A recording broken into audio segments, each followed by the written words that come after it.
लोकशाहीचा बुलंद आवाज, रिपब्लिकन वार्ता महाराष्ट्र। नायलॉन मांजाची बेकायदेशीर विक्री करणारा तरुण जेरबंद, 1.21 लाखांचा मुद्देमाल जप्त। बातमी नाशिक येथून।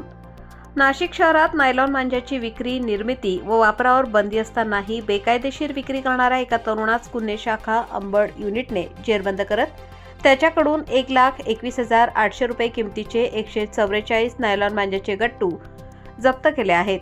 ही कारवाई दिनांक 16 डिसेंबर 2025 रोजी करण्यात आली। गुन्हे शाखा अंबड युनिटचे पोलीस अधिकारी व अंमलदार पेट्रोलिंग करत असताना पोलीस अंमलदार भगवान जाधव यांना गुप्त बातमीदारामार्फत माहिती मिळाली की सावतानगरकडून महाकाली चौकाकडे जाणाऱ्या रस्त्यावर श्रीनिवास कॉमर्स क्लासेस समोर एक इसम प्लास्टिक गोणीत नायलॉन मांजाची बेकायदेशीर विक्री करीत आहे।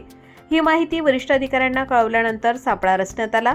सापळ्यात संशयित इसमास ताब्यात घेण्यात आले। चौकशीत त्याने आपले नाव आकाश किशन राठोड, वय 18 वर्ष 4 महिने, राहणार flat number 35 Aditi park, Pathardi Phata, Nashik असे सांगितले। त्याच्याकडून मोनोफिल गोल्ड व मोनोकाइट कंपनीचे वेगवेगळ्या रंगाचे एकूण 144 नायलॉन मांजाचे गट्टू एकूण किंमत 1,21,800 रुपये जप्त करण्यात आले।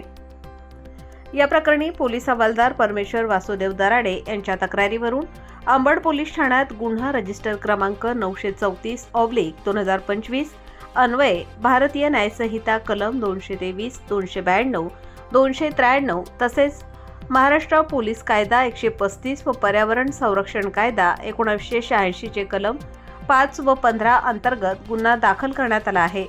ही उल्लेखनीय कामगिरी पोलीस आयुक्त संदीप कर्णिक, पोलीस उपायुक्त गुन्हे किरणकुमार चव्हाण, सहाय्यक पोलीस आयुक्त गुन्हे संदीप मिटके यांच्या मार्गदर्शनाखाली वरिष्ठ पोलीस निरीक्षक जगवेंद्रसिंग राजपूत, पोलीस उपनिरीक्षक मोतीलाल पाटील यांच्यासह अंबड गुन्हे शाखा युनिटच्या पथकाने केली आहे।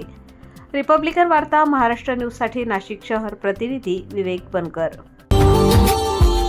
Subscribe now and press the bell icon.